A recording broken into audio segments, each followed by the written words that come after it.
On March 7th, 2026, Nvidia showed off a demo of Resident Evil Requiem where a character named Grace Ashcroft appears on screen, and the internet immediately noticed something weird. Her lips were fuller, her cheekbones were sharper, and her makeup had changed. Nvidia didn't update the game, they'd run it through an AI model, and within minutes, the phrase AI slop filter was trending, so let's explain it. This is DLSS 5. Technology that Nvidia's CEO Jensen Huang is calling, and I'm quoting him directly, the GPT moment for graphics. This was unveiled at GT6 2026. It's supposed to be the most significant breakthrough in computer graphics since real-time ray tracing in 2018. But the internet thinks it's an Instagram beauty filter for video games. So what is DLSS 5 actually doing? Is this genuinely the future of how video games will look, or has Nvidia just built a very expensive yassify button? So DLSS 5 is just not upscaling. It's not frame generation, it's a neural rendering model that takes each frame your game engine produces and reimagines the lighting, the materials in game, and tries to make them look photorealistic. It's the first time Nvidia has used AI not to boost performance, but to fundamentally change what a game looks like, and that's exactly why it's so controversial. So how does this actually work? Let's dive behind the technology to figure out what Nvidia is doing here. You see, every previous version of DLSS was about efficiency. DLSS Super Resolution renders at lower resolution and uses AI to upscale.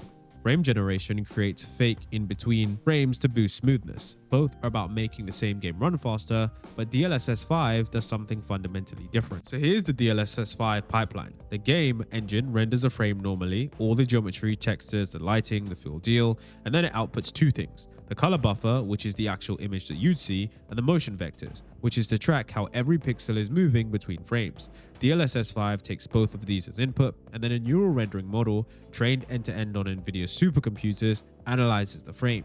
And this is the key part. The model just doesn't look at the pixels. Nvidia says it understands the entire scene semantics. It recognizes the characters, the fabrics, the hairs, the translucent skin. It reads the environmental lighting, whether the scene is front lit, backlit, overcast, all from a single frame, and then it generates a new version of that frame with what it believes is photoreal lighting and the materials should look like. Think of it this way. The path tracing tells you where the light should go, the accurate positions of shadows, reflections, and bounced light. DLSS 5 takes that a step further and tries to make those lighting interactions like what they would look like in reality. Subsurface scattering on the skin, where light passes through and gives flesh that warm, translucent quality, the delicate sheen on fabric, the way individual strands of hair catch and scatter light. These are effects that even modern ray tracing struggles to do convincingly in real time because they demand enormous ray budgets. DLSS 5 tries to infer them from the AI model instead. The output is anchored to the source 3D content. It's not generating new geometry or replacing textures, it's overlaying a neural rendering pass on top of what the game engine already produced, keeping the structure and motion of the original scene intact while transforming how light behaves across surfaces. At GTC, Nvidia demoed this across 4 games: Hogwarts Legacy, Starfield, Oblivion Remastered, and many other games. But the big thing to understand here is that the GTC demo required 2 RTX 5090 graphics cards, one to actually render the game, and one dedicated entirely to running the DLSS 5 neural model. Each of those cards start at around $2,000, and Nvidia says the plan is to optimize it down to a single GPU by the fall launch. But right now, this is a 2 GPU technology running on $4,000 worth of hardware. We need to get into the controversy where you have the backlash that was almost immediate and fierce. Why are people upset about this? So PC gamers Tyler Wilde watched Nvidia's demo frame by frame and concluded that Grace Ashcroft's face in Resident Evil Requiem wasn't just lit more realistically. The facial features had been structurally altered. She had fuller lips, sharper cheekbones, and he called it an apparent bias for certain beauty standards trained into the AI model. The word that stuck, yassification, as in the meme where AI tools make everyone look like a filtered Instagram model. Will Smith, and not the actor, the co-founder of Tested, posted on Blue Sky, Nvidia, what if we introduce ray tracing so you can have really high quality real-time lighting? Also Nvidia, what if we throw out that lighting to run the yassify filter so everyone looks hot? The deeper concern goes beyond individual faces. For years, DLSS was purely additive. It made games run better without changing what they looked like. This was the promise, and DLSS 5 breaks that promise explicitly. You see, Nvidia pushed back fast. They pointed out that developers have full artistic controls, intensity sliders, color grading, and per region masking through the streamline, letting artists decide exactly where DLSS 5 and how the effects are multiplied. Bethesda stated publicly that DLSS 5 support in Starfield and Oblivion Remastered is entirely under its artist's control. And critically, DLSS 5 is toggleable. If you don't like it, you can simply turn it off. But Digital Foundry raised another concern.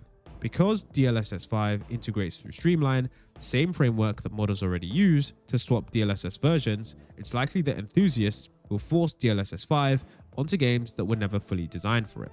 The official developer controls won't matter if modders bypass them entirely.